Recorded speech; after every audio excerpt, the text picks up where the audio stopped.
Please tell me something about yourself. Risha, I am Dr. Arindam Sena. I am an MBBS from KGMC Lucknow 97 batch, and after that I am a member of American College of Physicians. I have done my PG diploma in acupuncture. Apart from that, diploma in acupuncture from Colombo. I have been trained in ear acupuncture by Dr. Pascal Vidal, France, in facial and cosmetic acupuncture by Dr. Paul Atkins in London, and Nada acupuncture by Dr. Michael Smith in New York, Bronx. Okay, and now I am running two acupuncture clinics, and one in Ghaziabad and one in Delhi, and we also conduct training workshops for acupuncturists and doctors who want to learn acupuncture by the name of Arvind. Principle of acupuncture or how acupuncture works. Yes.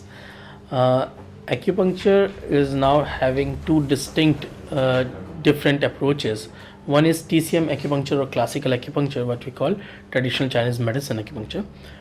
That was dependent upon the Chinese philosophy of Qi, what we call prana in our Indian subcontinent, life energy or vital force, you can call it.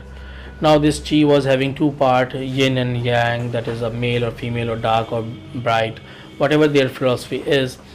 Now they say that these two forces should be in equilibrium for the body to function properly, and if something happens which changes this equilibrium, body will be ill or diseased. So acupuncture was meant to correct these forces or the disturbance of these forces through the energy channels or meridians, which were having certain points which we call acupuncture points, and inserting needles and manipulating the needles in different ways, or rather warming the needles, like in Chinese they call it Zinzu, that is acupuncture and moxibustion, which is the part of TCM. And there is one another approach that is called medical acupuncture. Medical acupuncture is done by doctors who are trained in acupuncture. These doctors actually make the diagnosis based on the new medical modalities like CT, MRI, blood reports. For example, when those TCM books were written, many diseases were not mentioned. So, avascular necrosis of femur, or rather, like you have a question on AIDS and cancer, though acupuncture is still in the experimental stage in these things, but these were not mentioned in TCM. So, now the better approach is medical acupuncture, which uses the good from TCM and modern approach China also. to India, sir. And what about the trends in India nowadays, sir? Your question seems very small, but it is having a very big implication. You are actually asking me about the history of acupuncture, if I am right. Most of the people think that it has come from China, and up till a certain degree they are correct. But we got a mummy from Oz, OTZ, in Italy. It was 8,000 year old, and this mummy was nicknamed Odzi. So this Odzi actually changed many perceptions. He was having a copper X, which was 99.9% pure copper. So we came to know that okay, at that time people knew how to smelt copper.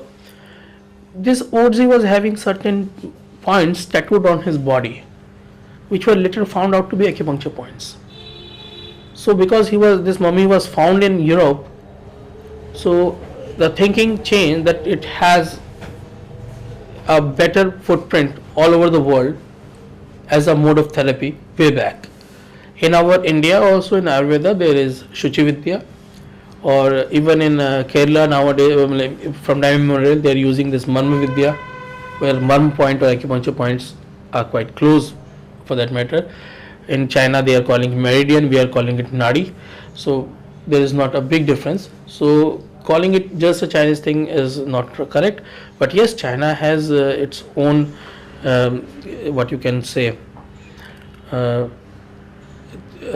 contributions in acupuncture. For example, the Yellow Emperor, who was a great Chinese emperor, he has given many things to China. We can contribute this silk, tea, acupuncture to great emperor's time. He was having this a great court full of wise men.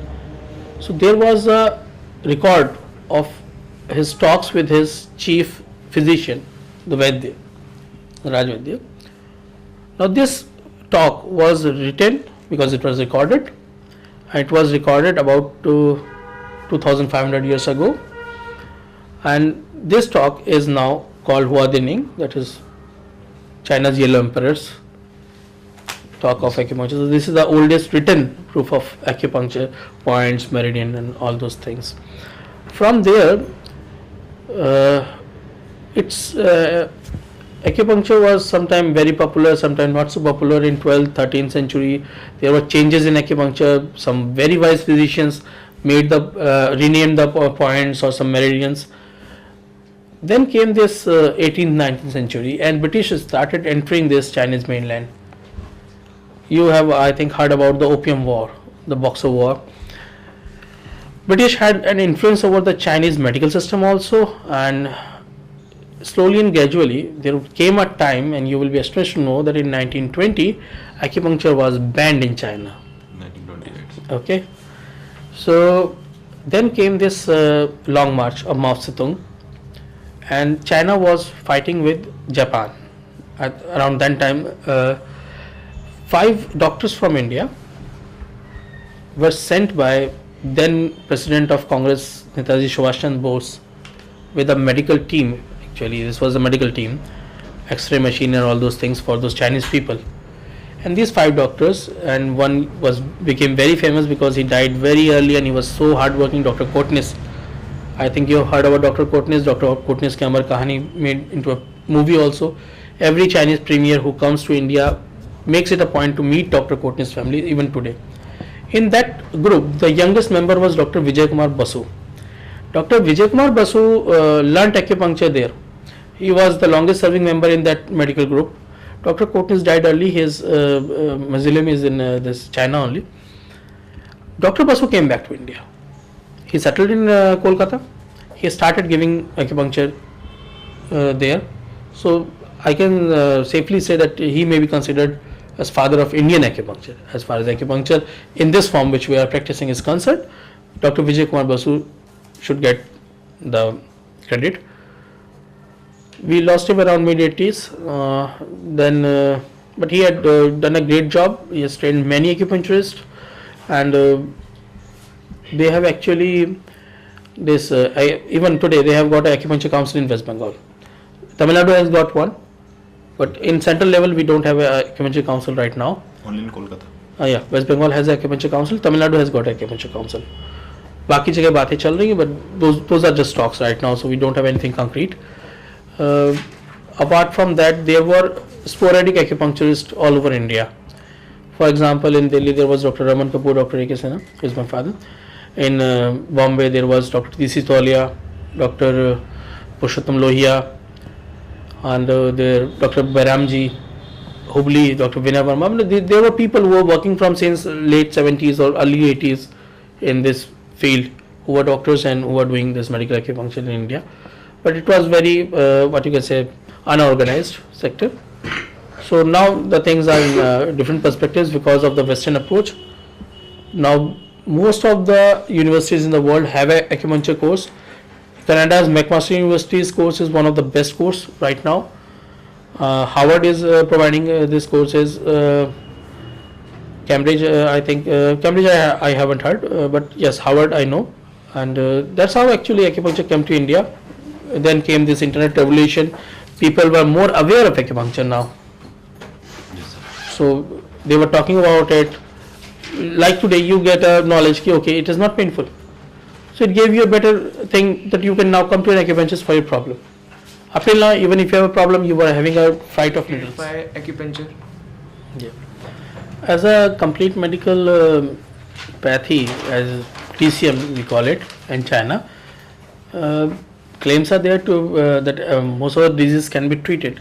But in medical acupuncture, what we have found that 3 types of diseases respond best to acupuncture. One is metabolic diseases like diabetes, hypothyroidism, or any other metabolic disease. Second is immunity related diseases, SLE, multiple sclerosis. Okay, and the third and the most sought after, what you can call bread and butter of acupuncture, is the neuro rehabilitation related diseases, backache, neck pain, radiculopathy, tinnitus, sciatica, peripheral neuropathy, diabetic neuropathy, hemiplegia, stroke, Bell's palsy. So these are more kind of neuro diseases in which acupuncture works wonder. Then how can we know that this disease can be treated by acupuncture? Yeah, there is a list by WHO. There is a list by WHO which marks categorically that these diseases can be treated by acupuncture. In these diseases, acupuncture is helpful. Okay, so there we have a list which you can get on WHO site. Can acupuncture be used to cure AIDS and cancer? Samriddhi, these two diseases, yes, they are now the dread of the mankind. AIDS have a problem where the HIV causes the immunity to get very low.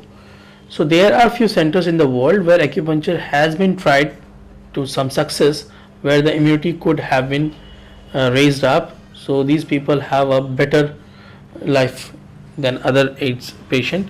In cancer, it's very controversial because there are certain cases where leukemia or blood cancer has been treated with acupuncture and very successfully so, and is scientifically proven.